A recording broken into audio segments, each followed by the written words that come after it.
Hello and welcome back to Microbial Concepts. So this is part one for cellulose degrading bacteria. Okay, so this is related to practicals. So this is first part in which we will be discussing about enzymes, that is cellulases. There are three types and somewhat about structure and everything else. Okay, so this is part one. In part two, you will be dealing with actual isolation procedure, right? So that part also I will upload on my channel. You can check it out. Okay, so from practical point of view, this topic I had taken, and also we will be discussing about VIVA questions, okay, in part 2 here. Okay, so let's start. So basically, what are cellulose degrading bacteria? Okay, a basic idea I will revise here. Okay, so microbes, we know they are present everywhere, right? So bacteria, fungi, they are present everywhere, so we call them as ubiquitous. So these microbes or these microorganisms, they are able to hydrolyze and utilize cellulose, okay, for their source of energy or carbon. So these bacteria, they secrete an enzyme, that is cellulases, which breaks down the cellulose, and it helps the bacteria or the fungi to use it. Okay, so these microbes are known to produce cellulase enzyme. Cellulases are a group of hydrolytic enzymes capable of hydrolyzing cellulose to smaller sugar components. Okay, so a big chain of cellulose is degraded into smaller sugar components, right? So small units are formed, or that is the product after cellulose is degraded. To degrade cellulose molecule, different types of cellulitic system or cellulases components are involved in the process because of the diversity of its structure. Okay, so this is about the bacteria and a little bit about enzymes here. Okay, so cellulase enzymes, they have variety of applications in industrial uh, in industries or textile industries. Okay, like biopolishing of fabrics, then producing stone wash look of denims. Okay, so you can search and you can at least give 3 to 4 applications. Okay, this can be a question for your vivas. Okay, so don't forget about learning about the applications of cellulase enzyme. Okay, so there are three major components or types of cellulases which are involved in hydrolysis of native cellulose. Okay, so these are endo-beta glucanase, exo-beta glucanase, and beta glucosidase.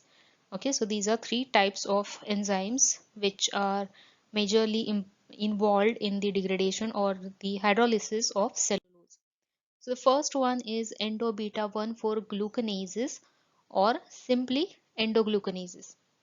Okay, so this enzyme, it particularly acts by cutting at random at internal amorphous sites. Okay, so it will just cut randomly the cellulose chain. Okay, so the cutting or the mode of action of this enzyme is random at internal amorphous sites in the cellulose polysaccharide chain. It will generate oligosaccharides of various lengths and consequently new chain ends. So the end product is not fixed. Okay, it will generate oligosaccharides of various lengths. That means you may get a chain of say 3 sugar units or 4 sugar units. Okay, like 3 or 4 glucose units, or say 6 units of glucose. So small chains are known as oligosaccharides. Okay, so these enzymes are glycoproteins with molecular weight ranging from 5,300 to 14,500, and they are also referred as carboxymethyl cellulases. Okay, so what is the difference between cellulase and carboxymethyl cellulase? So carboxymethyl cellulase is obtained after, so when cellulose is reacted with the chloroacetic acid. Okay, after reaction of chloroacetic acid with the cellulose, you get carboxymethyl cellulose. So next is exo beta 1,4 glucanase or exoglucanases. Okay, so it acts in a progressive manner on the reducing or non-reducing ends of cellulose polysaccharide chain. Okay, so when you will call a sugar a reducing or a non-reducing, when you will have a free carbon, free reacting carbon. Okay, if you have a free reacting carbon, then it is a reducing sugar, and if you don't have a free carbon, then it is a non-reducing sugar. Okay, so this particular enzyme, it may act towards the reducing ends or non-reducing ends of the cellulose polysaccharide chains. Okay, and it will liberate either glucose, that is glucanohydrolases, or cellobios, that is cellobiohydrolases, as major products. Okay, so now what is the difference here? So the cellobios is a disaccharide, okay, which means it has pair of glucose molecules present, means two glucose molecules simply, right? So this is okay. Here you can see there is a free carbon here. So the ribose sugar is reducing one. Next is lactose. Lactose is also reducing one because it has a free carbon, free anomeric carbon. But sucrose is not reducing carbon, or sorry, not reducing sugar, because it does not have a free carbon. Okay, free anomeric carbon is not present. Okay, so that is the difference between reducing and non-reducing sugar. So just remember that the exogluconases is the enzyme which acts either on reducing or non-reducing end, but it will go progressively. Okay, wherever the enzyme finds the reducing end, it will just cut it down there, or it may decide to go by the non-reducing ends as well.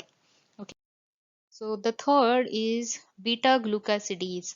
Okay, beta glucosidase. This enzyme, it hydrolyzes the soluble cellodextrins and the cellobiose to the glucose. Okay, so now we had seen that cellobiose is a disaccharide, correct?